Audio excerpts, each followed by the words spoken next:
ഇത്ര മഹാത്ഭുതം അനുഭവിപ്പാൻ ഈ ഏഴയാകുന്ന ഞാൻ എത്ര ഭാഗ്യവാൻ. നന്മയൊന്നും എന്നിലില്ലെന്നറിഞ്ഞിട്ടും നീ എന്റെ രക്ഷയ്ക്കായ വൻമരണം ഏറ്റെടുത്തില്ലേ.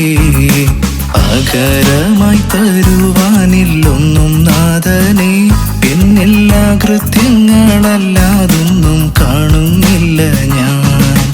ഇത്ര മഹാത്ഭുതം